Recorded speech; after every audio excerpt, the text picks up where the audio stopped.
Grace Martin interviewing Dorsey Block at Winter What? Elementary School. Now stop. We're not okay, honey, but you're gonna tell myself. We're gonna start over.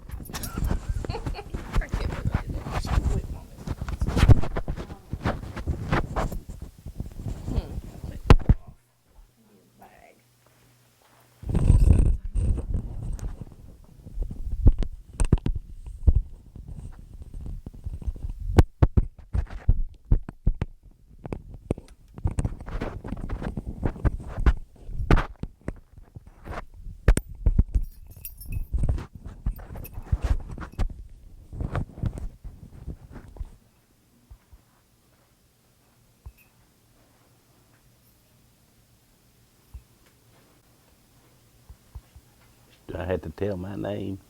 No, yeah, You gonna tell my name, are you? Okay. I had forgotten what my name is.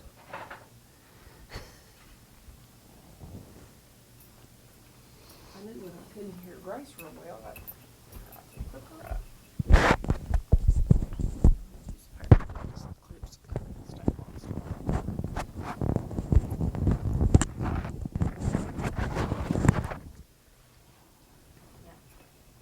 Can I start now? My name is Grace Moore. I'm interviewing Dorsey Block at Winter Elementary School. The date is May 13th, 2008. What is your full name, first, middle, and married? My real name is Robert Dorsey Block. Were you named after anybody? I was named after my dad. When were you born? March 15th, 1943, Where? in Hall Thicket. Did you ever have a nickname? How did you get it? No, I don't have a nickname. Do you know where your ancestors were from? Not really. I want you to tell me about your mom and dad.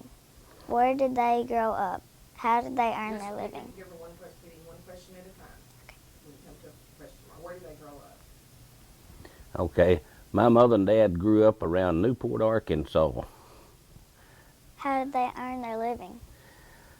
They worked on the farm. My dad worked for Wilman's.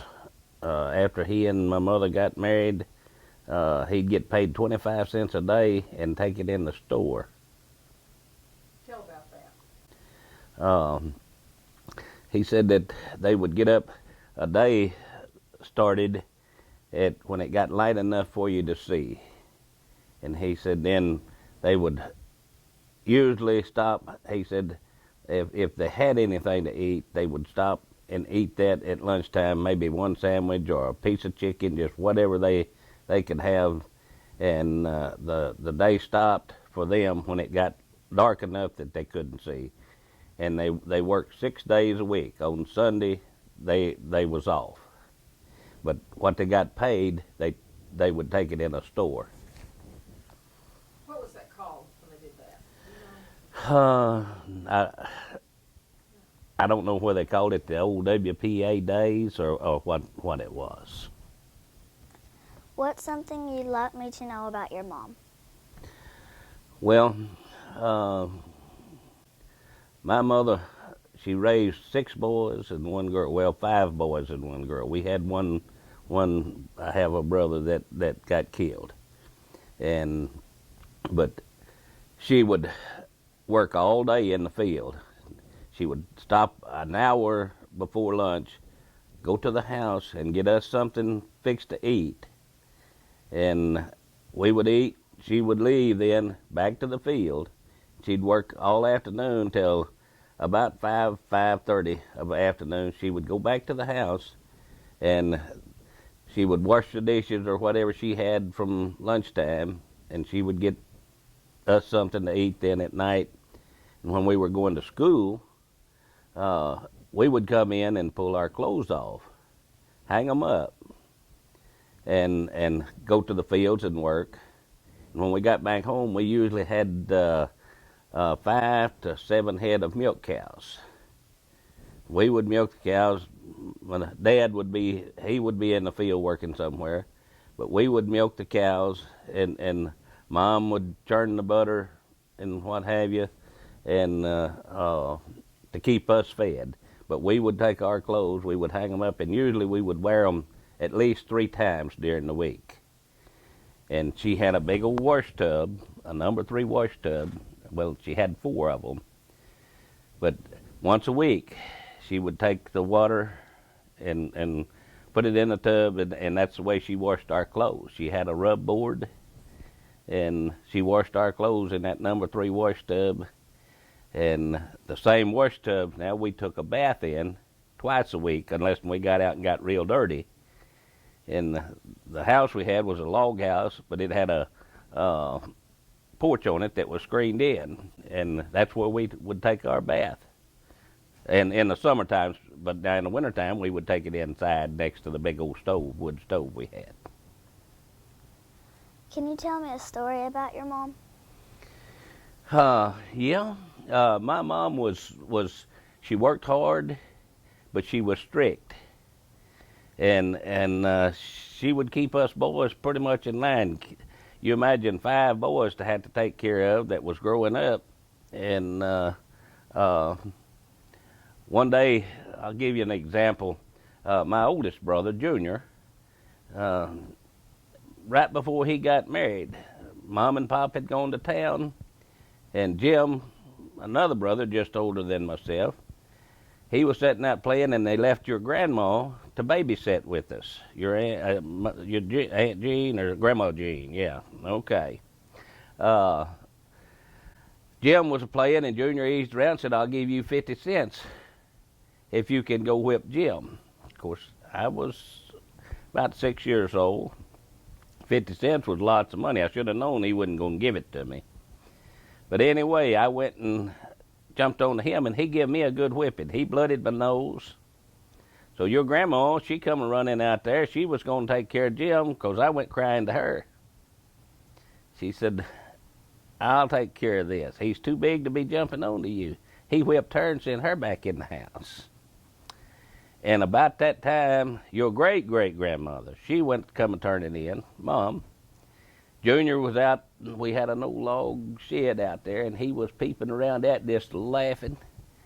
And when my mom found out what had happened, we had a little old tree in the backyard, and she got her limb, and she went and was giving him a thrashing, and he was standing looking down at her grinning, and she thought she was really whipping him. But she looked after us and kept us in line. That's pretty much what she did. What's something you'd like me to know about your dad? Well, my dad, if he wasn't working now, he had some foolishness in him. And he would play tricks on us boys, and he worked hard, and he was all time trading and swapping and buying and selling. And he bought an old truck one day, and an old Dodge truck. It was a 50-something model, but he bought that and he had it parked out in our barn lot, and we had a bunch of horses and cows that was around. And he had this fella coming from Jonesboro going to look at his truck. And me and this brother, just older than me, they was a big old striped cat. He was coming across the barn lot, and he went in that truck. The door was open, so we eased up and shut the cat up in the door, in the truck. All right, my dad, whenever this man showed up, he was down in the field, and this guy showed up, and we told him where my dad was. He went down, was talking to him, here they come up to look at the truck. This man, he jumped in under the steering wheel. He was sitting there going to start it, and when he did, that cat come boiling out from under the seat on there. He was going around and around the cab of that truck, and he was squalling and grabbing and clawing. And when he got out,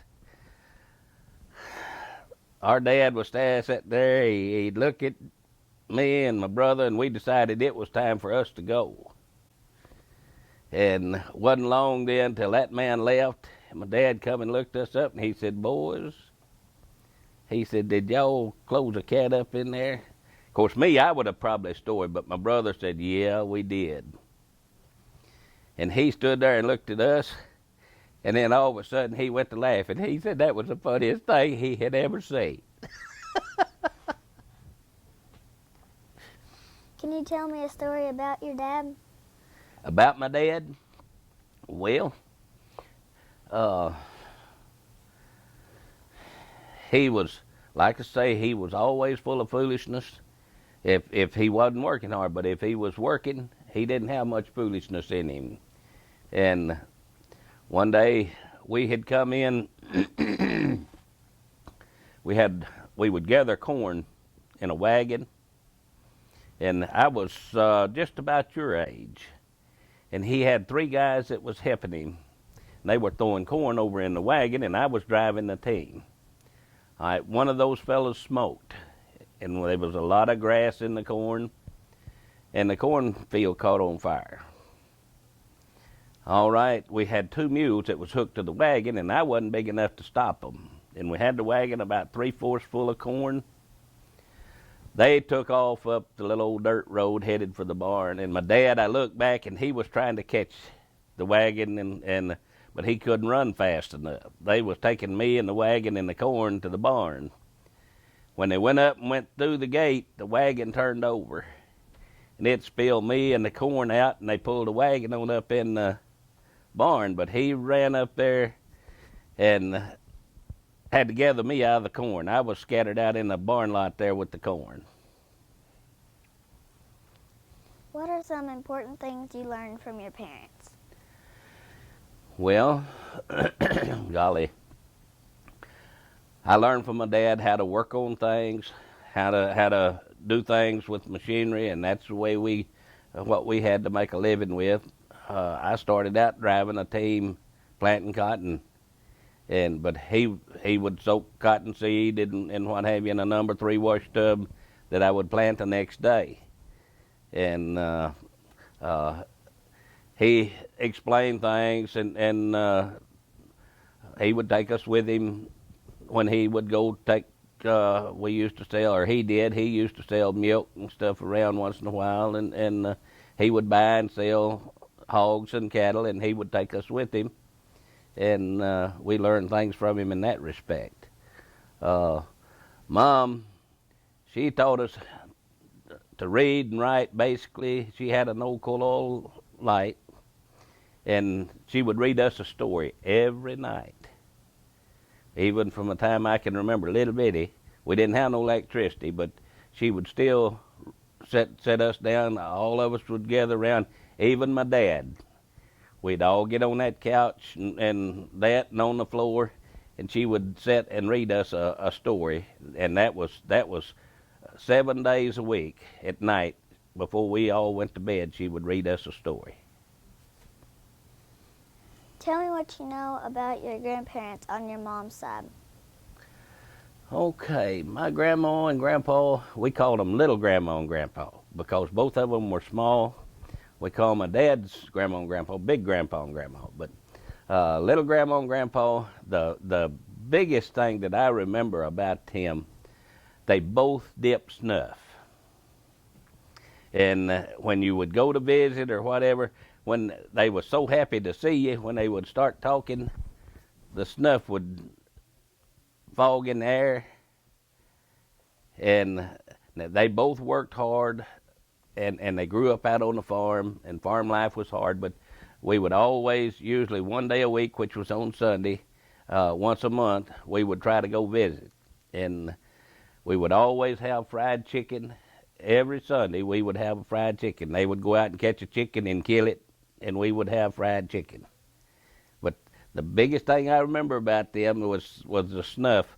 When they would start to talk, they'd get excited, and the snuff would just fog in the air, and it would just choke me when I was around. And they always wanted to kiss and hug on you. What were their names? My grandma's name was Berthy Brake. And my grandpa's name was William Jim. How did you spell Brake? Brake. What did they do for a living? They grew up out on the farm. They raised chicken and hogs and always had corn and cotton, and that's what they did to make a living. What was their house like?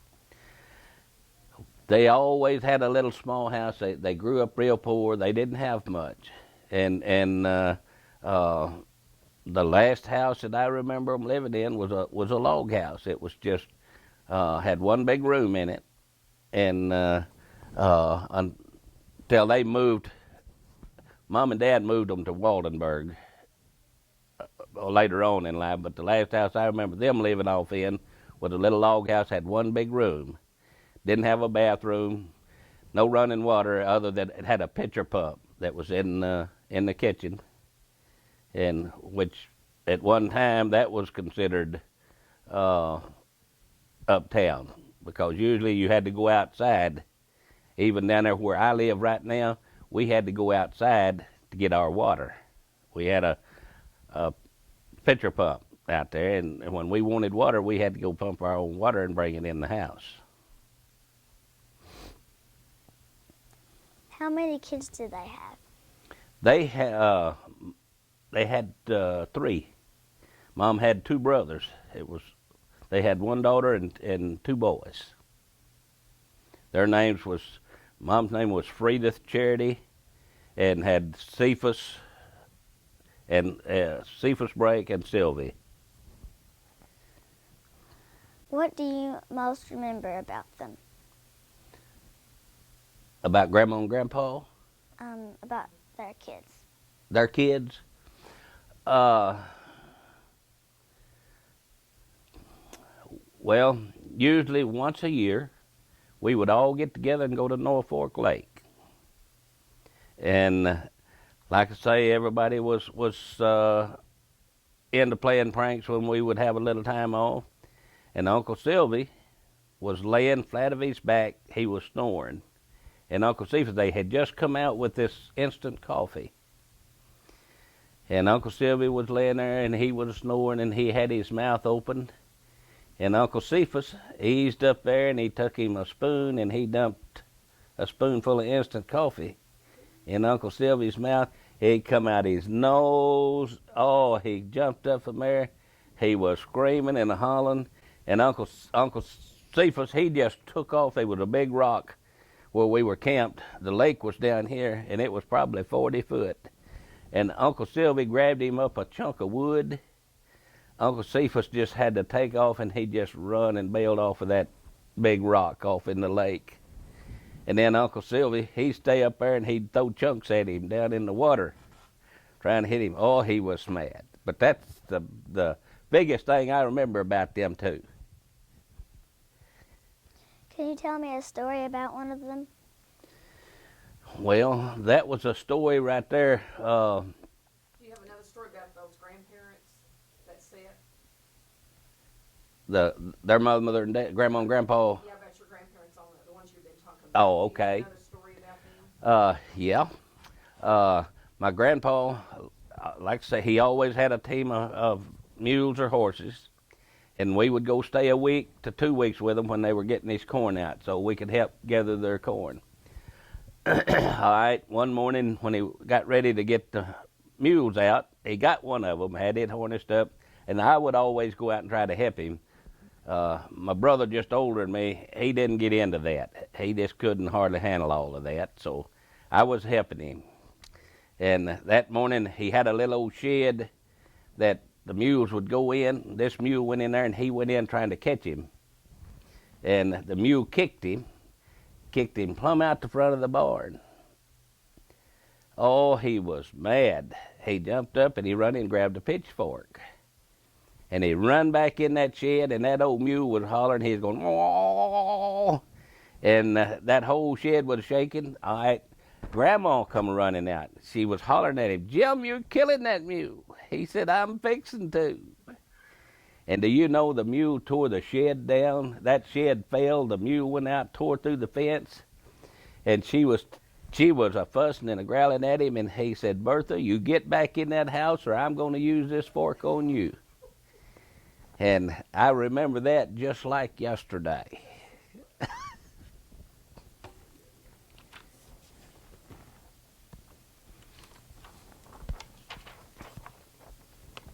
Tell me what you know about your grandparents on your father's side. Okay. Well, now I've got one more little story I would like to tell you about little grandma and grandpa.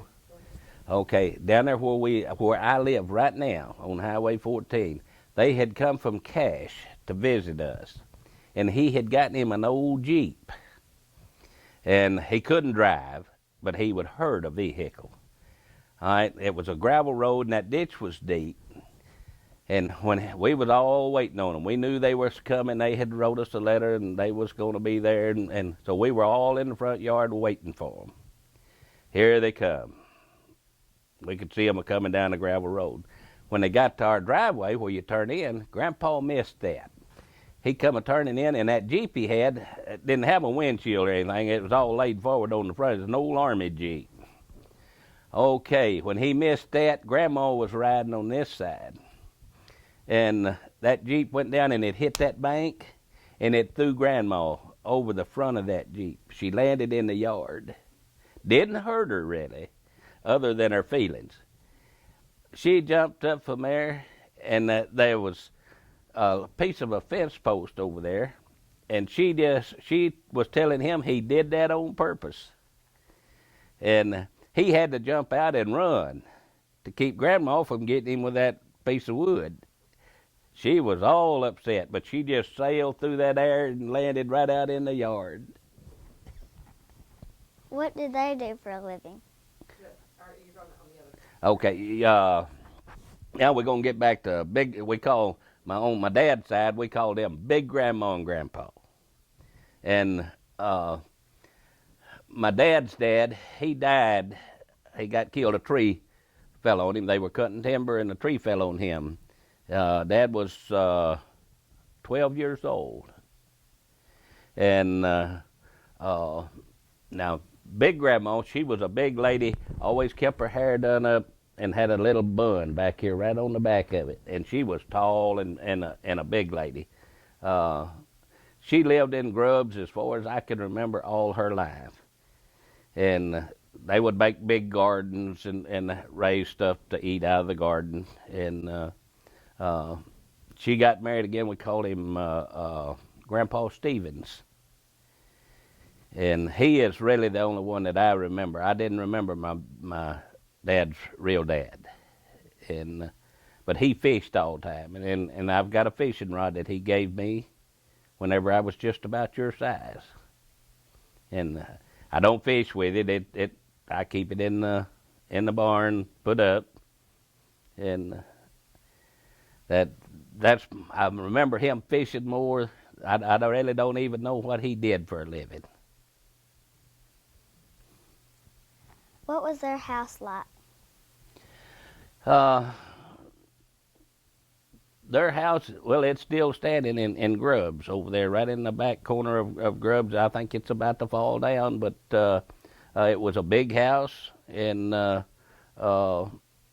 at that time, it was an up-to-date house. It had siding on it with a screened-in porch, and they had electricity. I can remember we didn't have electricity. We would go to visit them, and they had electricity running there. We'd sit and listen to the radio. Of course, we had a radio, and it was battery operated, but they had electricity. That was the biggest thing I remember about their house when they lived in it. How many kids did they have? 2. Dad had a brother, himself and one other. And his brother, his appendix ruptured when he was 16 years old, and he died. And then, but the 2 boys was all that they had.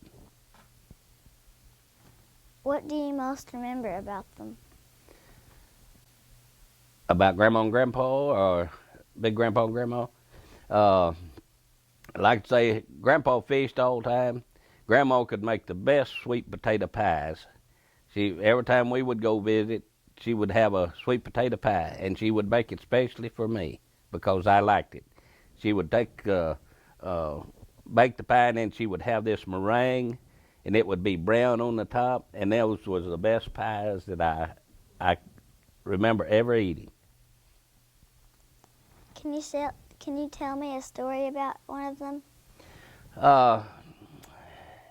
Yeah, I can tell you a story about Grandpa, and we called him Big Grandpa.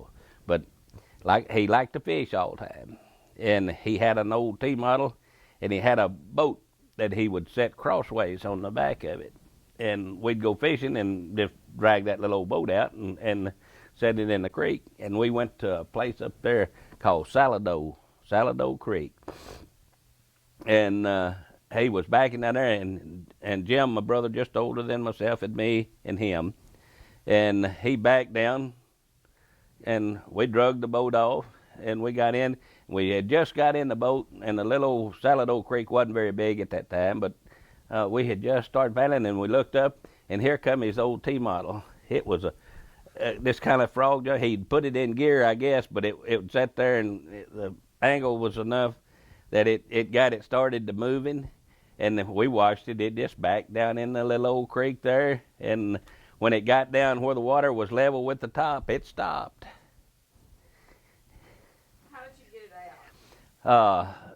We had to wait. Grandpa, that ended our fishing then. We really didn't get to go fishing, but he went down about 2 miles he had to walk, and got this fella that had horses. And he brought a team of horses down there, and they took a rope tied onto the front of that, had to wade out in the water up and kind of go down to tie the rope on, and pulled it out. And then he didn't know what to do with it, about drying it out and getting it to run and what have you.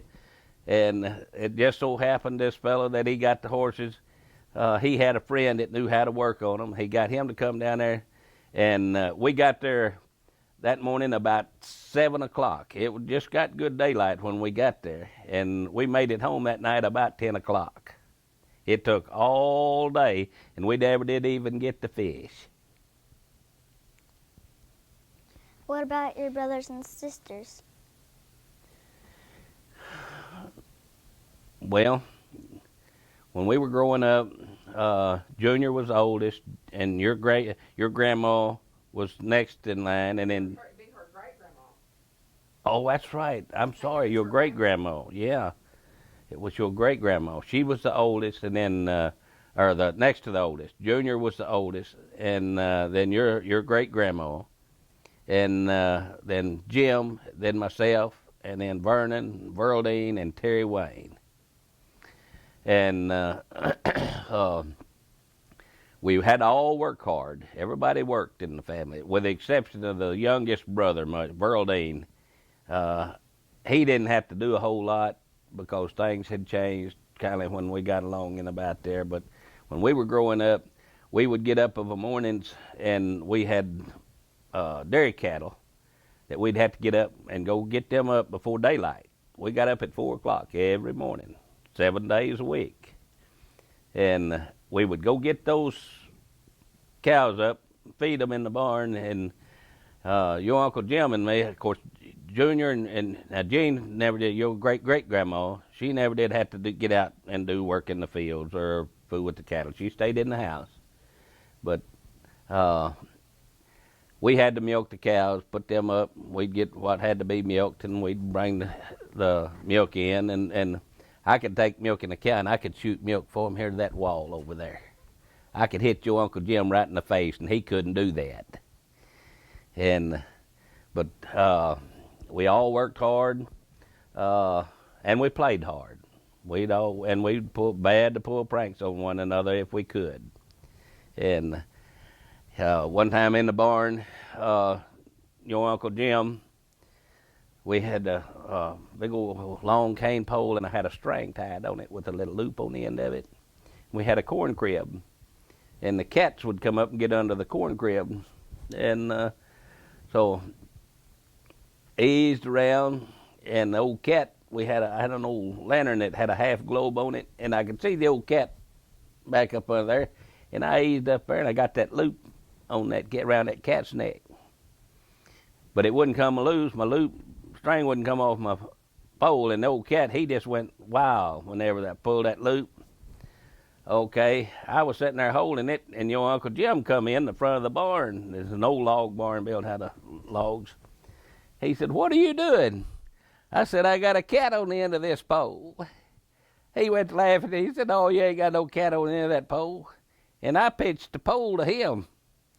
And when I did, the string come loose off the end of that cane pole, and the cat went up and went right up his leg. He had grabbed the rope, and the cat started out the front of the barn, and Uncle Junior was walking around. He heard all the commotion, and when he got there, the rope wrapped around his leg, and that cat was eating him up. He was jumping about 3 foot high, hollering, and of course, the whole family ended up out there with the cat. And Mom run up, and they was some old, we called them croaker sacks. But she threw a croaker sack over that cat, got him down to try to get the rope off. And my dad, he was over there. He was laughing so hard, he had just got him a seat.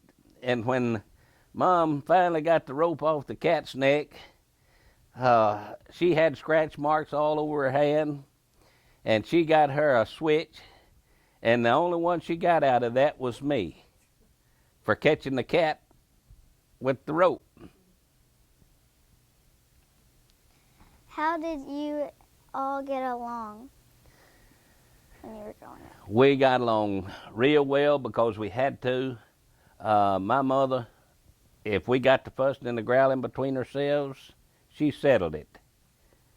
There was no fussing or fighting when she was around. Now, when she would be gone, once in a while, especially us younger ones, the fight would start. But as long as she was around, we got along fantastic, because if we didn't, our mother had her switch, and she did all of the settling.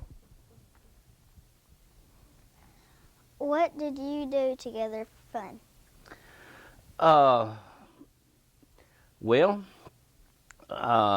The biggest thing that everybody did together, was once a year we would go spend a week at Norfolk.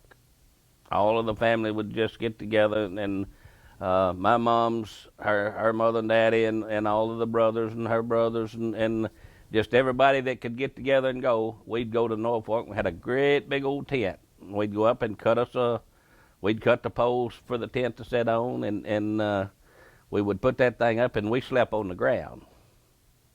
And we would spend a whole week up there, and that was the most fun that I can remember everybody getting together and having. What's the most trouble you ever got into, and what happened when your parents found out?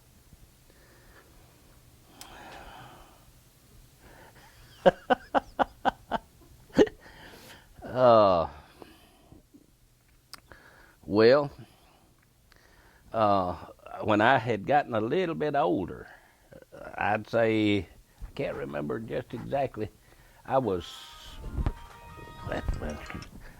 14 years old, I guess. No, I was 13, excuse me.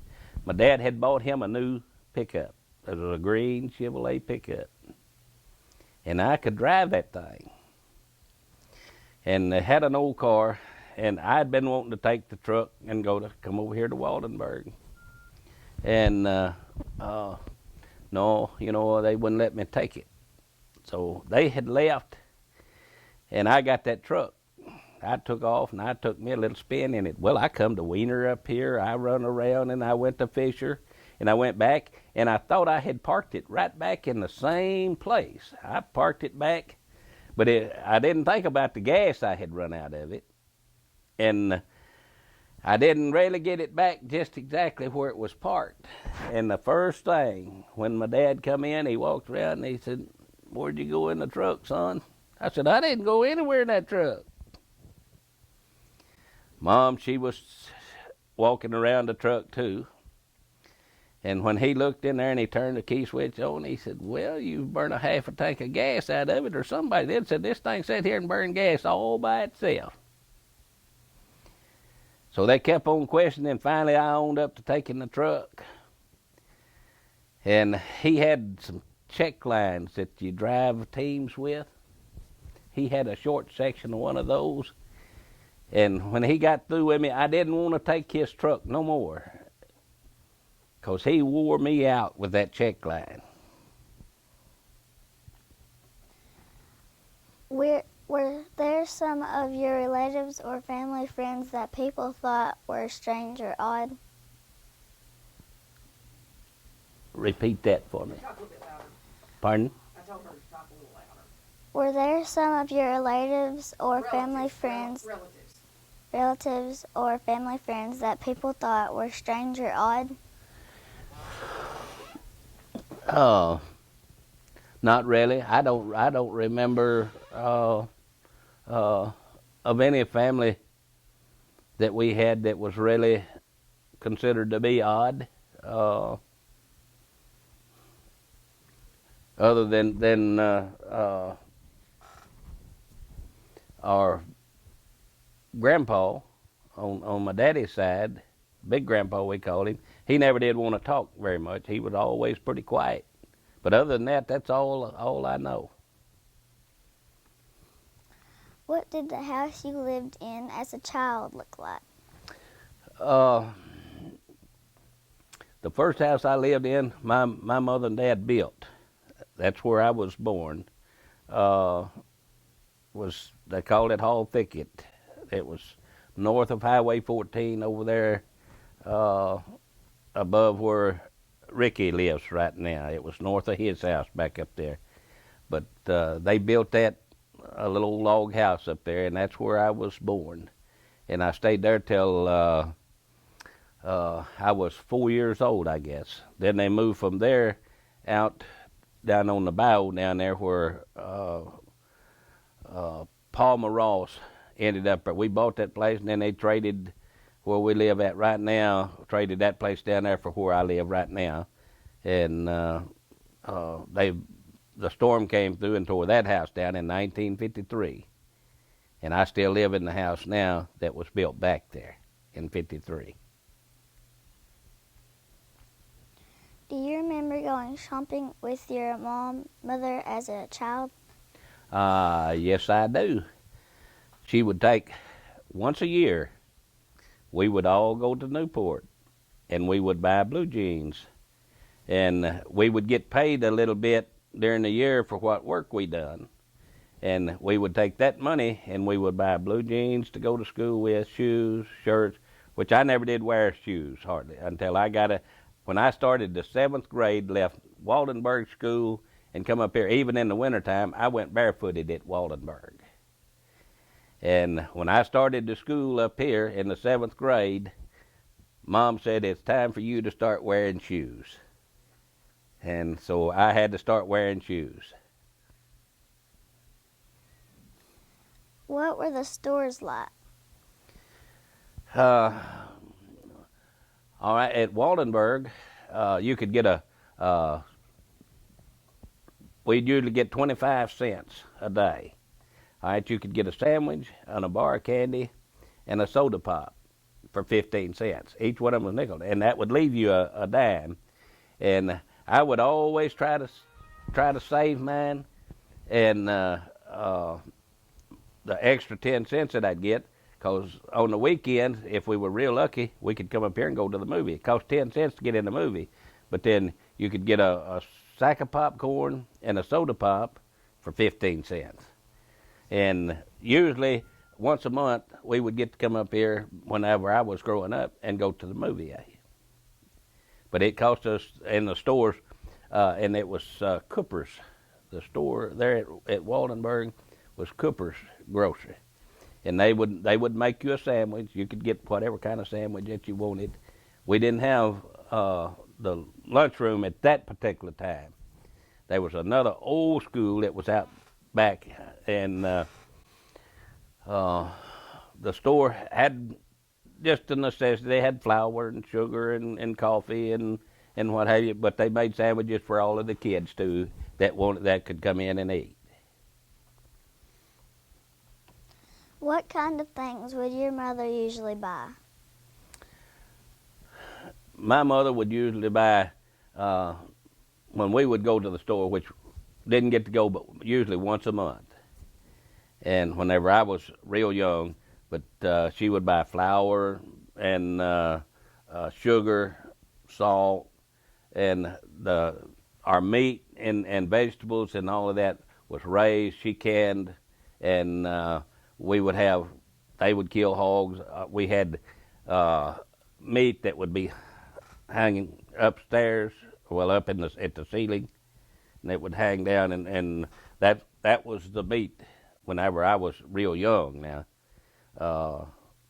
we always had our meat, and we would have peanuts. We would roast peanuts at night, because we'd grow a big garden, and we'd always grow peanuts and that sort of thing that we could have at night during the wintertime, and that was pretty much what we did. What all do you remember raising in that garden? We would have potatoes, cabbage, lettuce, corn, basically everything. It would be beets, peanuts, golly, pretty much everything that you could eat that you have to go to the store nowadays and buy. We would have, like I say, field corn, sweet corn, tomatoes, okra, carrots, peas. We would have green beans, peas, all that. Usually our garden would consist of 3 acres. Yeah, and we had a team. Well, it's just one old mule, and that's what we worked the garden up with. But we would take the peanuts now, and they had wire, and you would take and you would go down through and plow the peanuts out, and it would roll them over. You would shake the dirt off of them. We'd have to go down through and shake the dirt off, and then hang them bottom side up over the wire, and let it dry. And then once it got dried, we had a big old room that Dad had to make to where the mice and the rats and what have couldn't get in there because they would eat them up if they could. But we would put the peanuts in there and in a place where the rats and mice couldn't get. And How did she put all that stuff up from when? How did y'all preserve any of that food? she would take and can. Now the potatoes that had a big old hole, I can remember a hole that was in a cool spot kind of, and it was kind of a tunnel, and usually put 1,500 pound of potatoes. Kept it under the ground kindly, and we could go get potatoes anytime we wanted potatoes. And same way with the meat. We had a big old smokehouse that they would keep the meat in, and I can remember salt. They would pack the hams and shoulders and that sort of thing. Most of it would be packed in salt. And when it got ready for meat, why, you would go get one of those, and once they started using off of it, then it would hang from the upstairs, kind of. And I guess to keep the mice and the rats and stuff from getting to it then. But I have seen chickens through the floor, run around. There were cracks in the floor when I was smaller than you, really. But I could remember seeing the chickens run around under the floor. Can you remember any stories about your older family members that used to tell? Read that one more time. Can you remember any stories your older family members used to tell?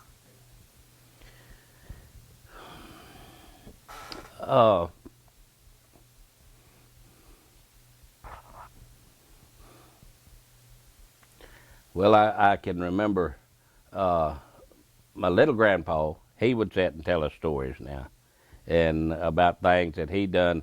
He was an orphan when he grew up, and he would tell us about having to grow up with a bunch of other kids, and mostly how the bigger ones mistreated the small ones. That was mostly what he talked about, as far as the stories that he would tell. He would talk about when he was about 7 years old, that the bigger ones, they would all have jobs they were supposed to do, and the bigger ones would make the smaller ones do their job, and they would sit back and not do anything. But he always that's usually the stories that he told was about him growing up in an orphanage. Tell me about the first funeral you remember attending. Tell me about the first funeral you remember attending. The first funeral? Okay.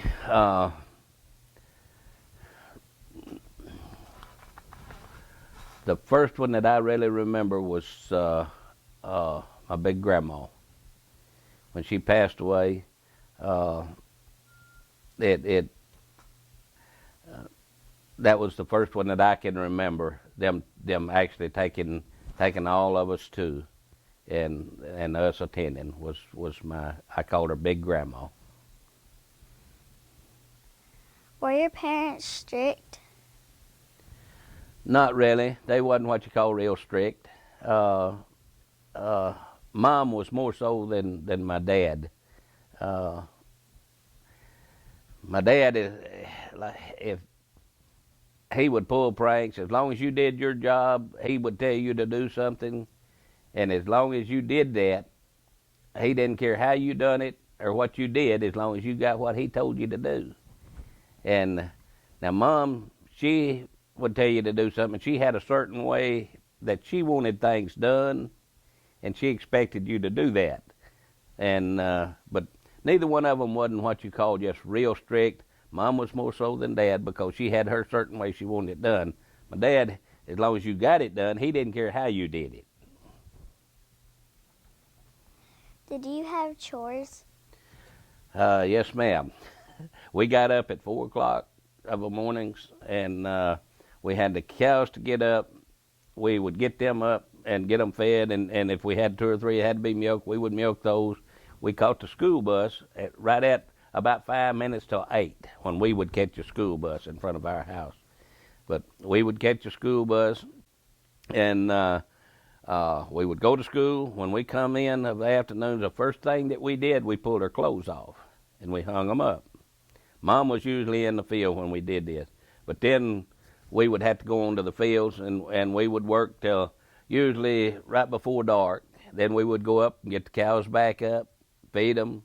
Mom would be inside fixing us something to eat, and my dad was always off working somewhere else, and that was every day that we did that. And usually, especially in the crop, during the crop season, we did that 7 days a week.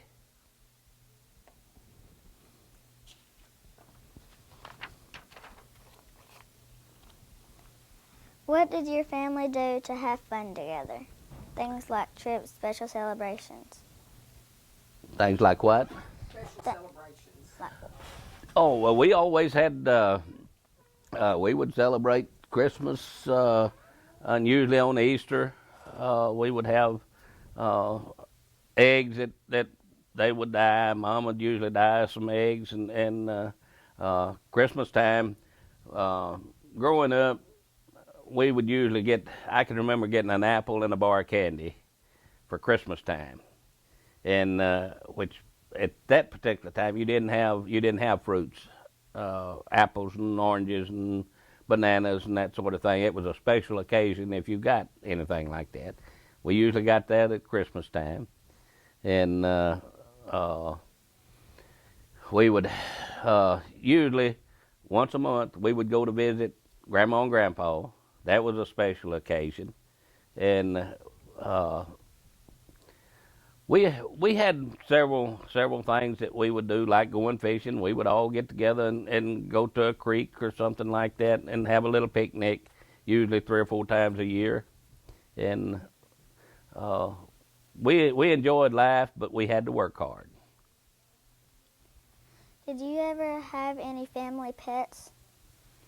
Yeah, I always had me an old coon dog. When I was about your age, I hunted all up behind your great-grandma's right now. That was all woods. And I'd go out at night. I had an old 12-gauge single-barrel shotgun, and I would go out and coon hunt. And that old hound that I had, that was my what I considered my pet. Mom wouldn't let him sleep in the house, but he got to sleep on the porch. What medicines or remedies do you remember as a child? Well, we didn't take medicines back when I was growing up. The thing that I do remember one time is your great grandma. I always had sore throats and was kind of sick a lot of times, and she gave me a dose of calamine lotion. She thought it was cough syrup. Okay, she gave me a big dose of calamine lotion, and we had some people that lived across the road, and Mom and Dad was gone, and Childress was their name. But anyway, he said that he had heard if you would put raw eggs down somebody, it would make them throw up. Okay, your great grandma was in the process of pouring raw eggs down me when my mom come up. Of course, they went. It was all in the hysterics because I had took the calamine lotion. And Calamine lotion is something you put on your skin. yeah, it was calamine lotion was for poison ivy, poison no itching, thing. It would get real dry when but it was poison kind of. Okay, they poured enough raw eggs and stuff down me. I was throwing up. I can remember that real well. Yuck. And after they got that done, then they loaded me up and carried me out to old Dr. Harris. And he asked me how I felt, and I told him, I said, well, I feel okay. He said, well, if you don't die before you get to feeling bad, you're in good shape. Can you remember a time you or someone else in your family was very sick or hurt? Yeah. Me and my oldest brother, it was on a Halloween night. We had left Wiener here, was going to Fisher, and my brother was driving, I was riding, and we was going into Fisher, and there was some girls. They was having a little party down there, and we were going to go down to the party, and it was raining, and these girls were coming out of Fisher, and this other boy that they knew, he was in a car in front of them, and they was trying to catch him for some reason. But anyway, they lost control of the car, and they came over, and we had a wreck, and it killed 3 of those, the girls that was in the other car, and it parted all these breastbones and cut my nose off, cut this ear off. I had 5 plastic surgery operations, all this here, but I was in about 5 weeks, and that was the worst thing that I can remember as a family group of someone getting hurt in the family. Who were some of those girls? Do you know who some of them were? Oh golly, Was it the Swartz girl? Was that one of them? there was a Swartz, Okay. and one of the girls, her daddy owned the cotton gin. And then the other girl, the girl that her daddy owned the cotton gin, she got her leg cut off. Yeah, I remember that. Forgot about that. No, It's been a long time since that's I- been a long time ago.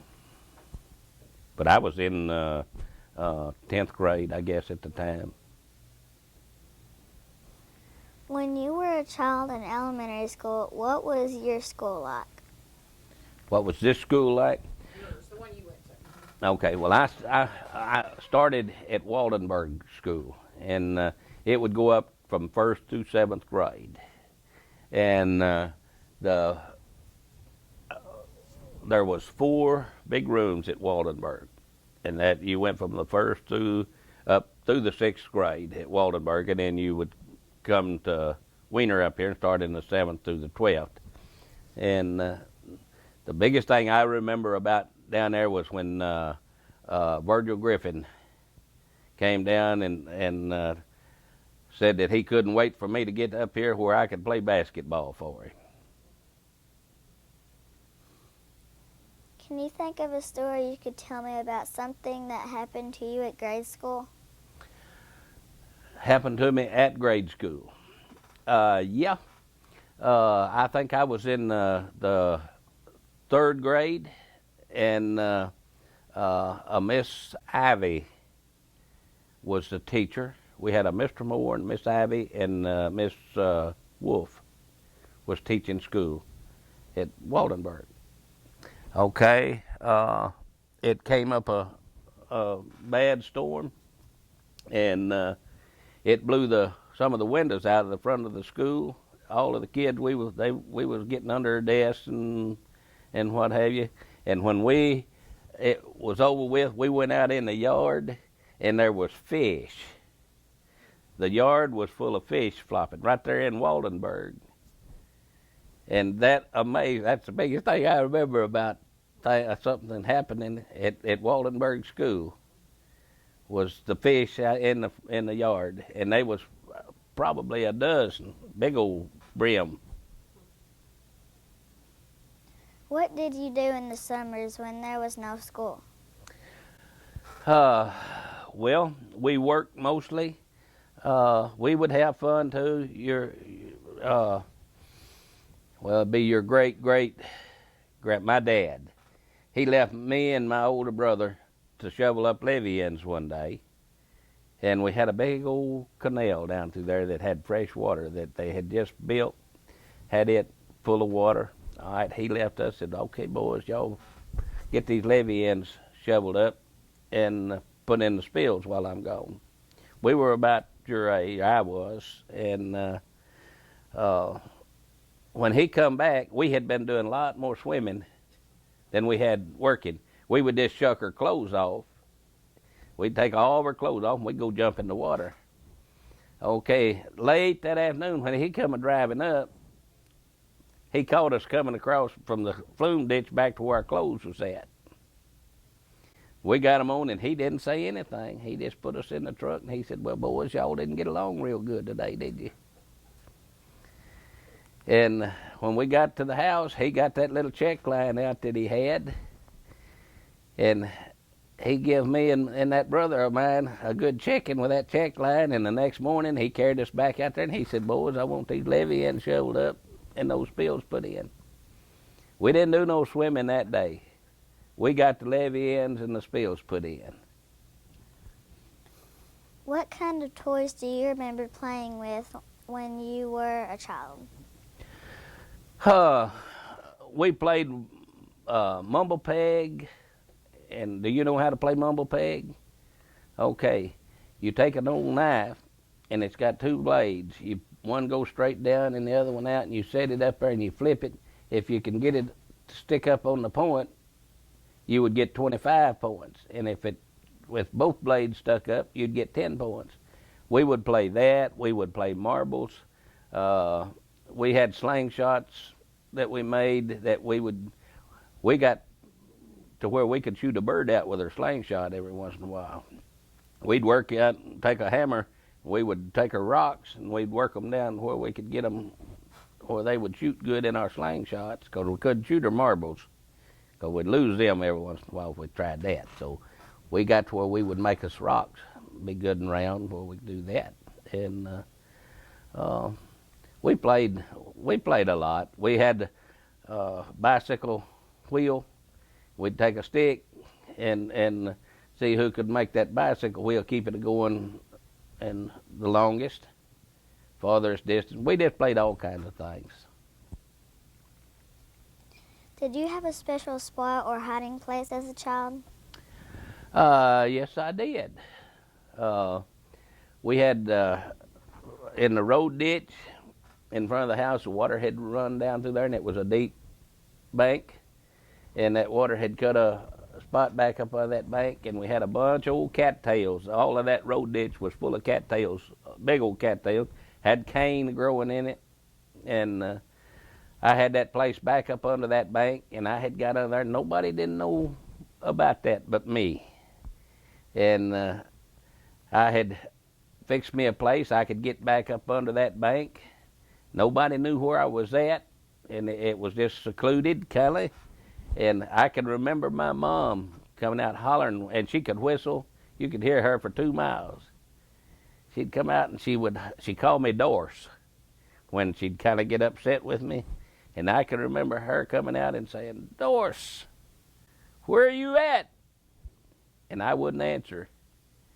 And finally, she found out where my hiding place was at. But it took her about 2 years before she finally located it. Because she thought I was hiding in those cattails in the cane. And I would get in more trouble from getting up in there. I would go to sleep sometimes when I was just small. And that didn't work good because she wanted to kind of keep an eye on where we were at. And I'd get up in there and I'd go to sleep. And when I'd wake up, I would get a thrashing, but I still didn't tell her where my place was at. She just caught me coming out of there one day and found it. Was it snaky? Yeah, we had these old rice field hens that you call them, the brown-looking bird, call them shide pokes or whatever. And a snake caught one of those about 5 foot from me there. I had woke up and I was laying back up under that bank, and this old bird, he come easing along there, and this snake grabbed him, and that scared me so bad I couldn't move for about 2 or 3 minutes. But that snake ate that bird. Tell me about the oldest person you can remember knowing when you were a child.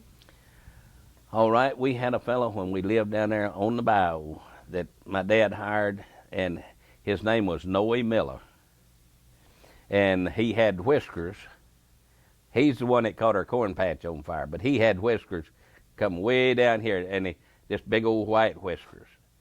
And he lived in our barn. We called it a corn crib, but he fixed him a place to live in that, and he lived in the barn. And he was in his 80s when he moved there, and he stayed there, I guess, probably 9-10 years that I can remember that he was there. And he strictly worked for my dad, but I thought he was just ancient at that time. Tell me about a friend you had when you were a child that you really liked.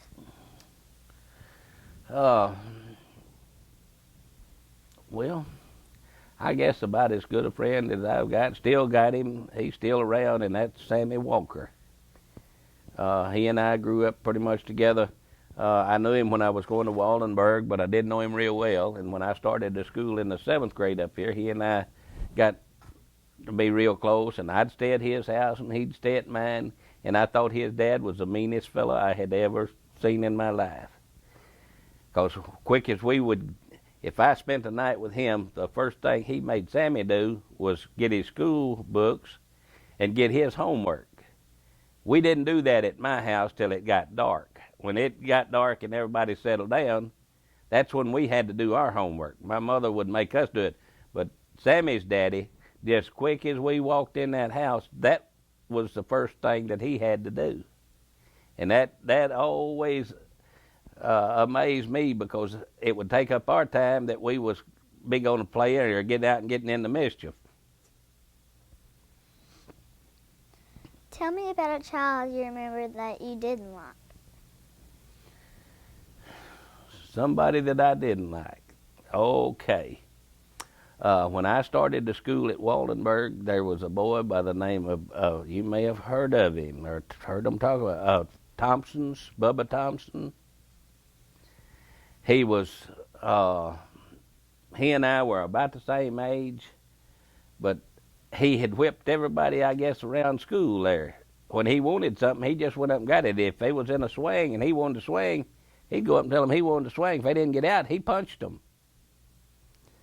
So one day I was getting on the school bus, and I had gotten up into the 3rd grade. And he and I hadn't never had any problems, but I didn't like him because I called him a bully. Well, everybody did. And I was fixing to get on the school bus, and he come up there, and he pushed me and got in my place. And for some reason, that made me mad. And I hit him. The fight was on, and I blooded his nose. And his dad come down to speak to my dad that night. And I don't know what all took place, but anyway, from then on till he left school when I was, I guess, in the 6th grade. But he and I got along fine. We never did have any more problems. But I never did like him. Tell me a story about spending the night away from home when you were a child. Okay. I guess the biggest and the first thing that really happened to me spending away from home that was bad was me and 2 more boys when I was younger at Waldenburg. There was a train sitting on the side track there in town, and we decided that we was going to ride that train to Jonesboro. And we got out there and we got on that train, and it didn't stop at Jonesboro. It got to picking up speed, and we ended up in Chicago. And your great-great-great-grandpa, we didn't have a telephone, but they called Mr. Ryman's down there. They got word that we was in Chicago. We had ended up and got a church. When we left here, it was warm. We got to Chicago, and when we got off of that train there, that it looked like there's trains forever, everywhere you would look. And ended up, we found a church, and the preacher found out what was going on, and he got word then to Mr. Ryman, and my dad had to drive all the way up there and get us and bring us back. How old were you? I was 12. What was the ride like on the way home? Well, you would have to know my dad. I don't. You remember him? Okay. Well. Anyway, he would go along, and all of a sudden he'd get to laughing when he get talking about, we had decided we was going to jump off when we got to Gibson Switch, and it just kept going, and going right on up, headed north, and we got scared, and it looked like that train. We was in that old boxcar, and it looked like that thing was doing 100 miles an hour. You'd look out at that ground, it just dipping. We decided we couldn't jump. And so we decided that it would slow down and let another train, if we're going. It didn't. We went all the way. And so when he come up to get us, he was laughing, and he laughed just about the whole way home. What do you remember doing on Halloween? Well, okay, there was, there in Waldenburg, there was an old gentleman that lived right across from the school. He had an old house, and he had a wagon that he pulled around in town with a team. Me and 2 more boys, we took his wagon apart, and we put it together, and I wasn't much older than you. We put his wagon back together up on his house. Up on the roof? Up on the roof. And he was gone, and we worked nearly 2 days putting that wagon together up there. And when he come in, he was beside himself. He'd walk around, and we was laughing. We was sitting in school over there watching him. We could see through the windows. He would look at his wagon, and he'd walk around to the outside. And we got more kick out of watching him. And finally, he run him a rope up there, and he pulled his wagon off the roof. I don't know where it tore his wagon up or not, but I imagine it wasn't good for it. But he did get it down. But we did that on a Halloween night, and it took us 2 days really to get it put up there during Halloween. What was Christmas like at your home when you were a child? Well, whenever I was real young, like I say, we got apples and candy, maybe some candy bars or bar candy. The first thing that I can remember getting was a Red Ryder wagon. And we lived down there at next to the bayou, and I guess I was probably 5 years old at the time, 5 or 6 years old. We got that wagon, and that was the prettiest thing that I can ever remember at Christmas time. And had the wagon sitting there. Of course, it was for my brother and me together. and it had some apples and oranges and some candy bars sitting in that wagon. But Christmas was always a lot of fun because we had plenty to eat, and we'd sit around and really didn't have chores to do on a Christmas. Did you have a Christmas tree? Yes, ma'am. We always had a Christmas tree. We didn't have any lights or anything to go on it, but Mom would pop popcorn and even take sorghum molasses and make popcorn balls, and she would hang those around on the tree, and we'd get to eat those then after Christmas was over. She wouldn't let us have them until Christmas was over. Then we could eat the popcorn balls that was on the Christmas tree. Can you tell me a story about a birthday you had as a child? Well, not really, because we didn't have birthdays. It would just be happy birthday, and that was it. We didn't have parties. We went ahead and worked. Everybody worked. We just didn't. Back at that time, your birthday was other than we didn't even get a birthday cake. It was Mom would say happy birthday or Pop, and that was it. Who's I got a question. Do you remember y'all putting one another under the bed on your birthday? Yeah. Now after we got on up, a little bigger, everybody, whoever's birthday it was, they would get that many licks plus one to grow on and put under the bed.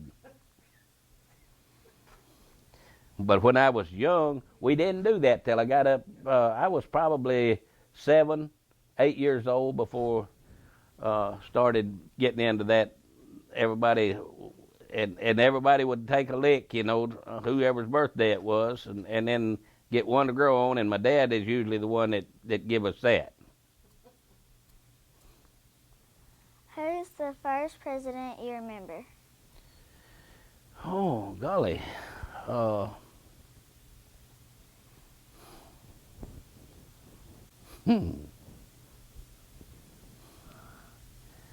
I guess Roosevelt. What did you most remember about him? Well, that was back when the war, and I can just remember him being on the radio, talking about what people needed to do and what they were going to have to do. That and as far as the politics or presidents, I didn't really keep up with them till I got on up in the early '60s.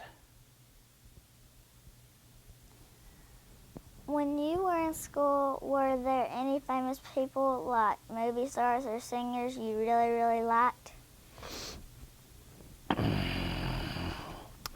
Well, when I was growing up, we had Jerry Lewis and Elvis Presley. That was, I guess Elvis Presley was about as famous as any of them that was growing up that I met personally. I met Elvis Presley, Jerry Lewis. We went places together once in a while, which I didn't like him either. But we run around together a little bit, and he was arrogant. When you were running around with Jerry Lee, did you ever meet Elvis? Yeah. Back to the business. We ate 2 or 3 times together. Go out and eat, and pizza mostly. We'd go eat pizza together. Was that during the time he was? I know that he played music some over at Newport, didn't he? Yeah. During that time. Yeah. Mm-hmm. Did you ever have your picture made with him? No. Never did have my picture made with him. Or did he? I mean, did he ever get to have his picture made with you? No. Really. He would get together now, and there was I guess 5 or 6 different boys that would play. They'd just get together, like kids do around here now. They'll get together and play a little bit of music, and as far as him really doing anything big at that time, he didn't. They'd go play at this place and that place, but that was about it. Tell me about what high school was like for you. High school I had lots of fun. at Wiener High School here. I played sports. I was into the basketball and played sports, but I also liked my boat. I had a boat in the car.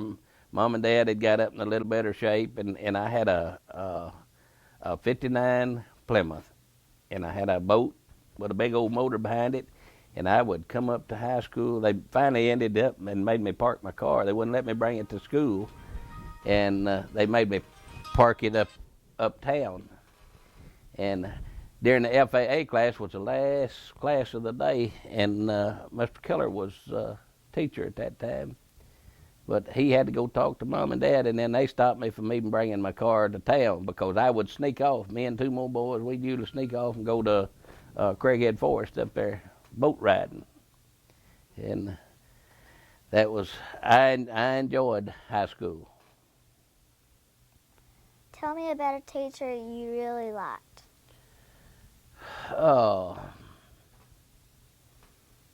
Well, I really wasn't fond of none of my teachers too much at that time.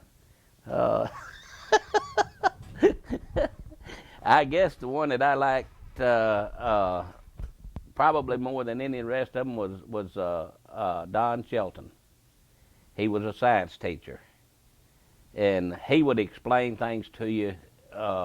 He didn't seem like he was in a hurry so much that he didn't have time to talk to you. If you had a question, he would try to sit down and work through it with you. Seemed like to me more than the others. The others seemed like was always they had more to do. If you asked them a question, it would be a real short answer or whatever, or they didn't have, come back later, and I never would do that. And so I guess Don Shelton was my favorite teacher while I was here. Tell me about a teacher you did not like.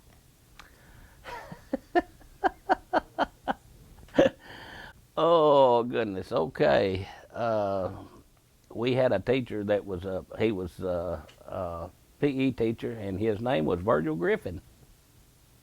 I really didn't like Mr. Griffin too much. He was a good coach, and we had a good ball club. But at that time, I thought he was mean, and I had gotten on up bigger. And he had a paddle that was about this long, and it had holes in it about as big as your thumb. It was about this wide with a handhold on it, and had holes drilled all the way through it. And he got two of my friends. Sammy Walker was one of them. Johnny Dean was another one, and myself. And we walked in the gym with our shoes on one day. We'd done it 1,000 times, but he was in a bad mood that day. And he called us down in the dressing room and proceeded to go and give us a whipping. And he did them other two boys. But when it come my time, I told him, I said, no, you're not going to whip me. And he had false teeth. He laid those teeth up in the windowsill, and he said, yeah, I'm going to whip you. I said, you may beat me, but you ain't going to whip me. And he finally throwed the paddle at me and told me to get out. And I left out. But what happened was we were in the finals of the tournament, basketball tournament, and a bunch of the boys got out and they had a little party. And I think they had a little to drink maybe, and they wasn't in top form when we played Marmaduke, and they beat us. And that upset him. So he was kind of taking it out on everybody. When you were a teenager, what were the coolest fashions, and how did teenagers wear their hair? Okay. Most all of the kids had a flat top with the hair long on the side, and they would comb it back into a ponytail. And they wore blue jeans with the cuffs turned up with sneakers. That was pretty much the dress code at that time. How did you wear your hair? Well, I had mine just like everybody. I had a flat top with it combed back, slicked back on the sides, and I thought I was really a cool cat. Do you remember having a favorite outfit? No, not really. I didn't have no. I wore blue jeans with a shirt, and I would keep the cuffs turned up, and a pair of tennis shoes and white socks, and that was that was my dressing. Now I want to ask you about your social life when you were a teenager. What were some of the most fun or wildest things you and your friends did? Well, I guess going to Grundon's was we had more fun at Grundon's. We would just all get together and usually one day a week, and that was when we could get off, and that was on Saturday afternoons. We would all get together and we would go to Grundon's and we would have us a big time. We'd dance, drink soda pops, dive off the diving boards. What kind of music did you listen to as a teenager? I guess you would call it between country and rock, maybe, with Elvis music. His was a little wilder. Jerry Lewis, he would play some. You know, that was the band that would come around with Jerry Lewis, and that's where I got acquainted with him. And we would go from there, and we'd go to up here to Jonesboro, but that was mostly mostly country music was what we listened to, kind of between country and rock. Did you have a favorite singer or band? No, not really, not at that time. All the music sounded good to me. Can you remember having a favorite song? No, I really don't. Did you buy records or CDs? No, we didn't have CDs, and very few records did. Well, we didn't have records at home. Did you ever go to concerts? No, ma'am, never did go to a concert. What dances were popular when you were a teen? Well, I liked the slow dances where you could get up next to your girl, you know, and hold on, you know, and kind of rub around and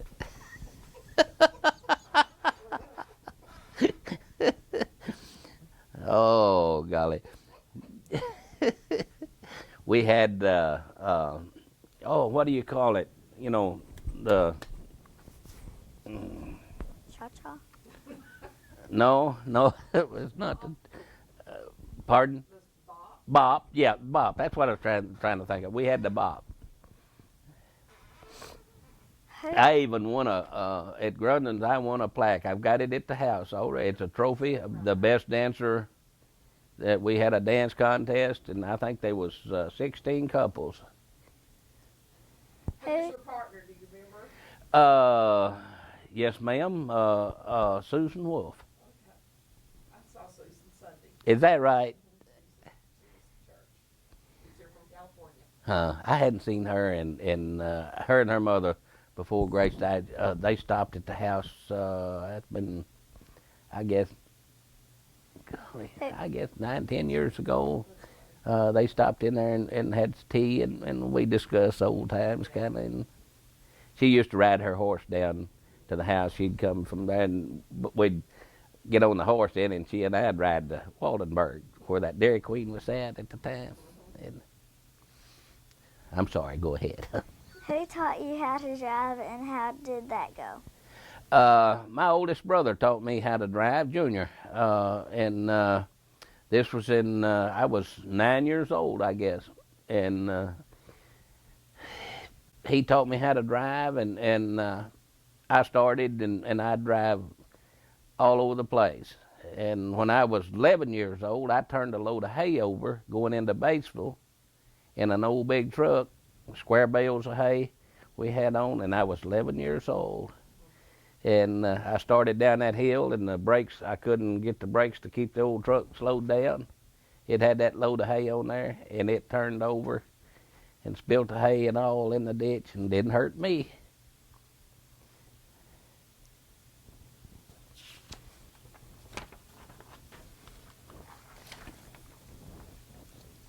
Tell me about someone you admired or looked up to when you were young. Well, I guess I probably looked up to my oldest brother, Junior. It seemed that he could do anything that he set his mind to. He could fix things, and he took more time with us than our dad did as far as showing us things. And I looked up to him, I guess, and admired him more than anybody else. Tell me about an object you have other than photos that is very important to you. Other than fun. Oh, other than photographs, what's something that you have that's important to you? Oh, okay. Well, I have a pistol that my oldest brother gave to me. He had that pistol fixed up, and whenever he passed away, he left it to me, and I'm leaving it to my son, and he's going to leave it to his son. It's just going to stay in the family. But that, I guess, as far as just an object, that's the most important thing that I've got. What did you do after high school or college? Well, I didn't really finish college. I went 2 years, and I decided to get married. I met this lady, and oh golly, I was going to make $1 million, and I did. I made $1 million, and I lost it. So, but that was what I did. I farmed. I ended up, and at one time I was farming a little over 14,000 acres, and it would. If I had it to do over again, I wouldn't do that because I stayed away from home. I'd get in no airplane, and sometimes it'd be 3 days before I'd get back home. Is there a family recipe that throughout the years is always found on the table at family celebrations or dinners? Family recipe. Is there a family recipe that's always found on the table at celebrations, family celebrations? Well, I guess Thanksgiving. Every Thanksgiving, we always had a Thanksgiving turkey with all of the dressing and the trimming, I guess. Tell me about something you have that has been passed down Go ahead and through skip your... that one because he's kind of done that one. Go for the next one. Of the inventions or discoveries that have been made in your lifetime, which has been your favorite and why? Well, I guess the invention would be, and you don't know what I'm talking about probably, but the combines have got a curtain in the back of them to keep from throwing the grain.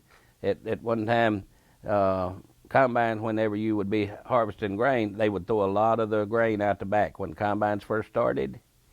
And Junior came up, well, all of us was discussing it, but he came up with this thing about putting a screen inside that was just hang loose, and he didn't get a patent or anything on it, and they ended up, and there was some folks come out and looked at the old combine that we had out there, and they ended up and put that in every combine that was going. They got a patent on it, but that was an invention that my oldest brother came up with.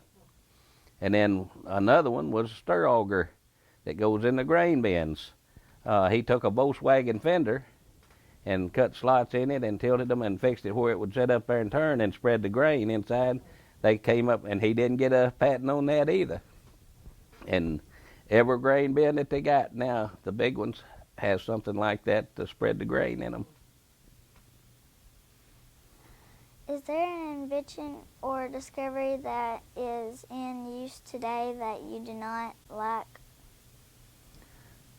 Not that I know of, hon. Tell me about what has been the biggest world event in your lifetime. One so important that you remember exactly where you were when you learned of it. Well, I guess when John F. Kennedy got shot and killed was the biggest event that I remember happening.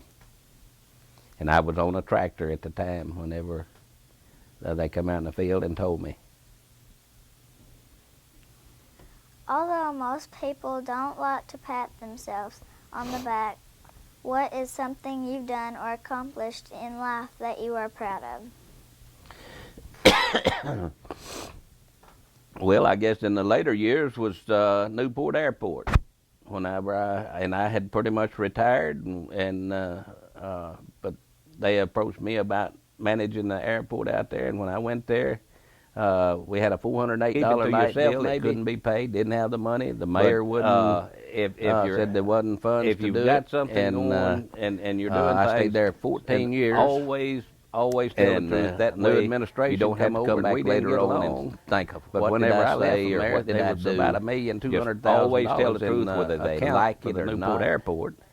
And that's And what I try we to had do built now, whether people 3 hangar like it or buildings, not. had all I kinds of always, equipment to do I'll try to things tell them with. the truth.